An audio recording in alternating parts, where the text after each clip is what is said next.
Hello, എന്റെ മാവേലിക്കര വീട്ടിലുണ്ടല്ലോ എന്റെ അച്ഛനും അമ്മയും സ്ഥിരം സ്റ്റോക്ക് ചെയ്യുന്ന ഒരു സാധനമാണ് കപ്പ.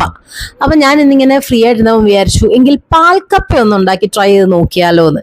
അങ്ങനെ പാൽക്കപ്പ ഉണ്ടാക്കാനുള്ള തയ്യാറെടുപ്പുകളാണ് നിങ്ങൾ കാണുന്നത്. ആക്ച്വലി ഇത് കുക്ക് ചെയ്യാൻ ഭയങ്കര എളുപ്പമാട്ടോ.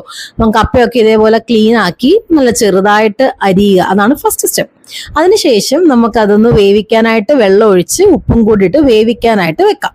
ഓക്കെ, അങ്ങനെ കപ്പയൊക്കെ അടിപൊളിയായിട്ട് വെന്തു. അത് കഴിഞ്ഞാൽ വെള്ളമൊക്കെ ഊറ്റി തണ്ട് ഈ പരുവത്തിൽ വെന്തിങ്ങനെ ഇരിപ്പുണ്ട്.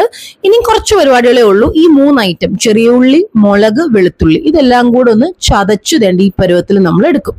അതിനുശേഷം നമ്മൾ വേവിച്ച് വെച്ചിരിക്കുന്ന ഈ കപ്പയിലേക്ക് ഈ 3 കൂട്ടം സാധനം ഇടിച്ച് ഈ മിക്സ് അങ്ങോട്ട് ചേർത്ത് കൊടുക്കും. എന്നിട്ട് നല്ലോണം മിക്സ് ചെയ്യും. മിക്സ് ചെയ്യുമ്പോൾ നമ്മൾ ഒന്ന് ഉടയ്ക്കും. ഈ കപ്പ ഒന്ന് നല്ലോണം ആ സ്പൂൺ വെച്ച് ഉടച്ചാണ് മിക്സ് ചെയ്യുന്നത്. അതിനുശേഷം നമ്മൾ തേങ്ങാപ്പാലും കൂടെ അങ്ങോട്ട് ഒഴിക്കും. ഇത്രയേ ഉള്ളൂ പരിപാടി. അതിനുശേഷം സ്റ്റൗ, അതായത് നമ്മുടെ ഗ്യാസ് ഓൺ ആക്കിയിട്ട് കുറച്ച് ഉപ്പും കൂടെ ആഡ് ചെയ്തിട്ട് ഇതൊന്ന് തിളയ്ക്കാൻ വെയിറ്റ് ചെയ്യണം. ഒരു തിള വരണം. ഒരു തിള വന്നു കഴിഞ്ഞതിന് ശേഷം നമ്മളൊരു 4 to 5 മിനിറ്റ്സ് നമ്മളിങ്ങനെ കണ്ടിന്യൂസ് ഇളക്കി ഇങ്ങനെ ഒരു വറ്റിക്കുന്ന ഒരു കുറുകിയ പരുവാകുക. ആഹാ, പാൽക്കപ്പ് ഏകദേശം റെഡി ആയി കഴിഞ്ഞു. ഇനി ഒരൊറ്റ കുട്ടി സ്റ്റെപ്പുകളാണ് ബാക്കിയുള്ളത്. നമ്മൾ കടുക് താളിച്ചിടണമല്ലോ. ഇനി അടുത്ത പരിപാടി കടുക് താളിക്കലാണ്. അതിനായിട്ട് നമ്മൾ ഒരു പാൻ എടുത്തു. പാൻ ചൂടായപ്പോൾ കുറച്ച് എണ്ണ ഒഴിച്ചു. എണ്ണ ചൂടായപ്പോൾ അതിലേക്ക് കടുക് ഇട്ട് കൊടുക്കുന്നു.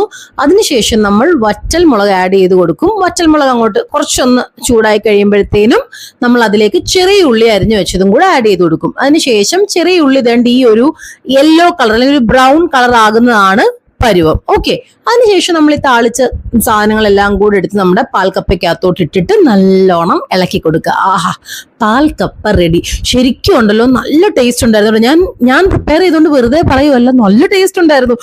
ഷോപ്പിൽ നിന്ന് വാങ്ങി കഴിക്കുന്ന പോലെ തന്നെ ഇരിപ്പുണ്ടായിരുന്നു. ഞാൻ എന്നെ തന്നെ ഇങ്ങനെ ഒന്ന് പുറത്തടിച്ചിട്ട് ഓക്കെ കുട്ടാ കൊള്ളാം, good job chef in the making എന്നൊക്കെ ഞാൻ സ്വയം ഒന്ന് അഹങ്കരിച്ചിട്ട് പോയി ഒന്ന് കുളിച്ചിട്ട് വന്നപ്പോഴത്തേനും അമ്മ നല്ല അടിപൊളി ചിക്കൻ കറി ഉണ്ടാക്കി വെച്ചു കേട്ടോ. പിന്നെ പറയണ്ടല്ലോ, ഇങ്ങനത്തെ എന്തെങ്കിലും ഒരു നോൺ വെജ് ഐറ്റം കൂടെ സൈഡായിട്ടുണ്ടെങ്കിൽ പിന്നെ പാൽക്കപ്പ ബെസ്റ്റ് ആണ്.